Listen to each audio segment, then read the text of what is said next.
Hello there, I'm Chef Johnny and this is Texas Style Cuisine. Appreciate you stopping by. Today we are doing I got tags. So we're doing a tag today and it is a bean tag. Cooking with James. James over there tagged me the other day on this bean video. So for my beans, I'm cooking up some Borracho beans. So stick around and see how we do it.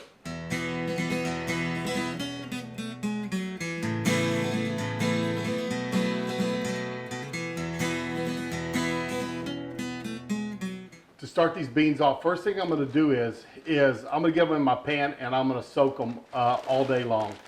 So before I head off to work, it's a 4-pound bag of beans. I'm just going to eyeball it. I'm going to take about half the bag. So I'm going to say that's about 2 pounds of beans.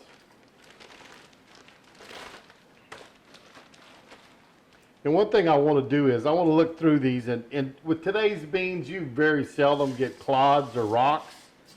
But I'm just going to kind of look through them and see if I see a dirt clod or a rock. But with today's, I haven't found a rock in them since I was years and years. Couldn't tell you how long, but just kind of look through. If you were ladies out on the table, you could see it even better. But just going through these, make sure there's nothing in them. And I think they look all right. I pulled 2 older looking beans out. Other than that, I really don't see anything wrong with them. So to make my Borracho beans, of course Borracho is drunk in Spanish, right? We're going to take a Shiner Bock, put that Shiner Bock in there. And for 2 pounds of beans, you want 1 whole bottle of beer. Use whatever kind of beer you like. I like using a dark beer in it. It gives it a good rich flavor when you're making your beans. So that's ready to go there. Sit that down. And then I'm just going to take some water and I'm going to cover my beans.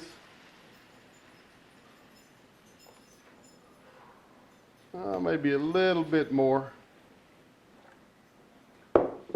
Now, we've got our water and our beer in there. I'm going to let these soak all day. And what they're going to do is they're going to soften these beans up some. And instead of taking me 3 hours to cook them tonight, like a dry bean would, we're going to be able to cook these in about 2 hours. And plus, all day long, that beer is going to be soaking into these beans. So let's get them covered up. I'll see y'all after work. We're back from work. Our beans are ready to go on. I'm going to get them on the stove, bring them up to a boil, lower them down to a simmer a little bit. And while they're cooking, I'll show you how we add all the other ingredients. Getting all the ingredients to go into my Borracho beans. And first thing I'm going to do is I'm going to put in a diced up onion. Just did that off camera. Y'all have seen me dice up onions enough. You don't need to see me do that again. So there is my onions. Now these can go in at the beginning of your cook. Some of the other items we're going to wait a while to put in. But my onions are going to go in along with my jalapenos. So you can cut these however you want to. What I'm going to do is I'm going to quarter them. I just cut them in half lengthwise, cut them in half again. And now I am going to just slice them right here. Doesn't have to be anything real fancy. Now remember this though, if you are entering these in a cook-off, they do not want anything in that pot bigger than a bean.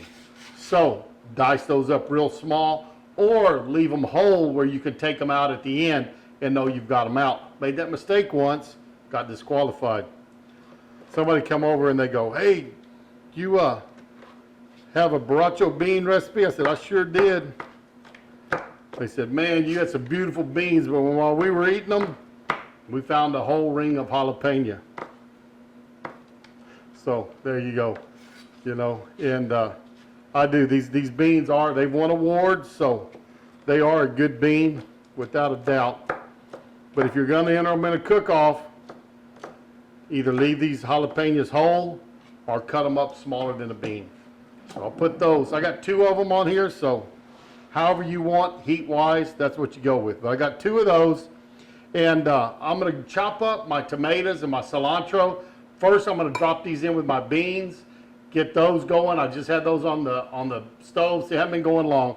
Get these in there with them. That way they cook all the way through, and I'll show you what else I'm going in with. Show you how we dice up our tomatoes. I'm just going to take, I got a few Romas here. I'm going to take the stem out. I never serve the stem to anyone. So Get that belly button off.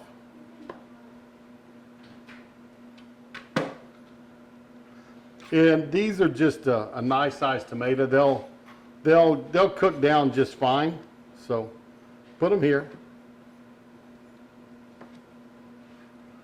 Turn them sideways and just kind of a small dice, medium dice is all right. Don't kind of see the sizes there. And again, these don't go, if you put them in at the beginning, they're going to cook away. You're not going to know they're there. These are going to go in at the very end of the cook. Now, I'm going to put 4 or 5 of these Roma tomatoes in there. Y'all don't need to see all that. So I'm going to cut the rest of these up and then we'll get back with you. 5 Roma tomatoes. Drop them off in our container here. Remember, no stems. Got those out. Those are ready to go on top of that. I've got the leaves off of about, 3/4 of a bunch of cilantro. That's just what I had. I had it left over from another dish. I kind of take my cilantro and I roll it up. Then when I slice it, get a little better chop on it. Take that big stem out. Turn it sideways. Now remember, cooking with stems is not a bad thing. And actually in these beans, if you cut them small, nobody's going to know it. And the stems have a tremendous amount of flavor in them. That's all chopped pretty good. Take that and we'll put it right on top of my tomatoes.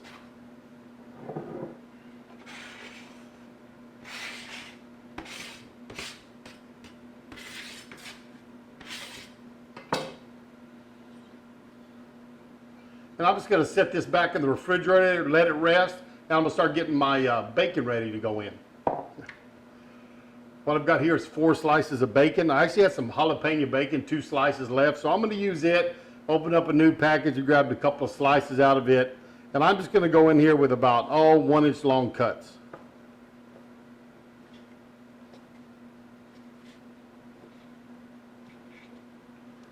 That's cut up. Going to drop that in with my beans now. Let's see if we get all of our seasonings together now. So what I'll do, I'm going to start at the top where we got the most. I'm going to take 4 tablespoons of chili powder.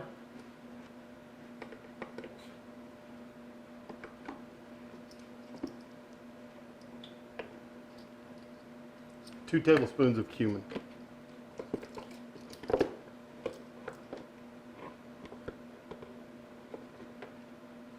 Cumin does go a long way, so if you're not a real big fan or it gets to you, just cut it back to 1. But there's my 2 tablespoons. Salt, 1 tablespoon.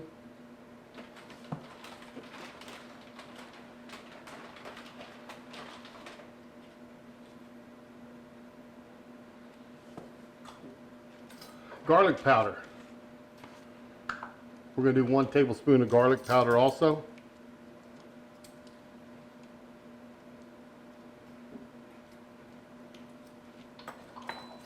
1 tablespoon of black pepper.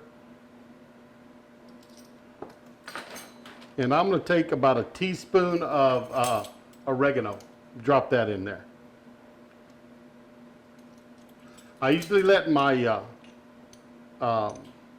beans get to cooking for a while before I put in all the vegetables and everything and the seasonings, and even seasonings when you make them. I don't know if it's true or not. Some people say that's what causes the skin to fall off if you put your salt in too early.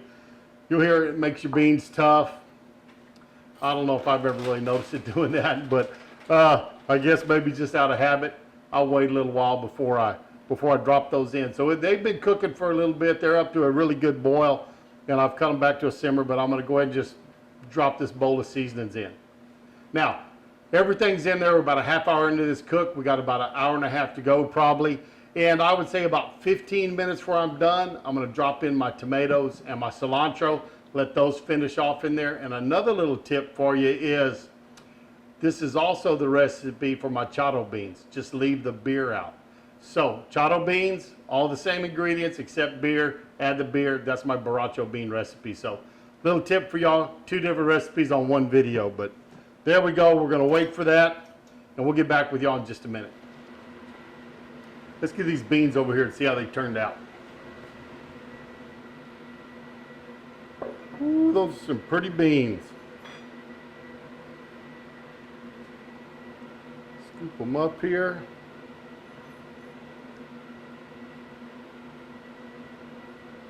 Tonight,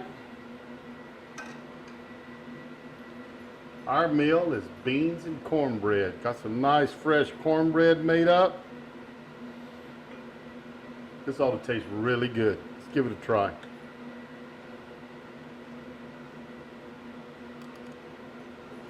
I tell you, probably wouldn't hurt anything at all to let those things cool down a little bit longer.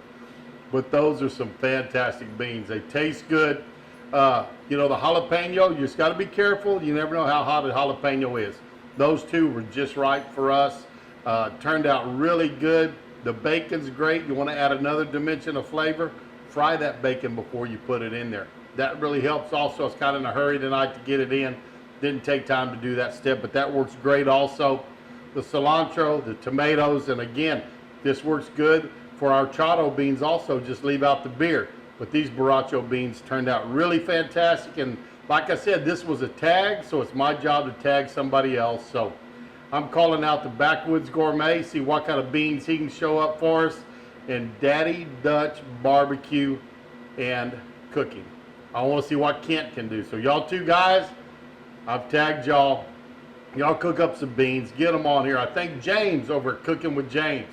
Appreciate him tagging me. He did some great baked beans on his channel, did a good job on that. So James, thank you for tagging me, appreciate it. I'm going to put links below for all the guys for Cooking with James, for Ken over at Daddy Dutch, and of course the Backwoods Gourmet. You'll have all those down below.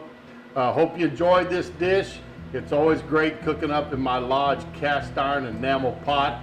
I tell you what, holds heat for a long time. Those beans are going to stay nice and warm on there, and they're fantastic. But thanks for stopping by. I always do appreciate it. Tell your friends and family about us. Share us on your social media. And we're going to see you down the road on Texas-style barbecue and cuisine. How them boys put food away beats all I've ever seen.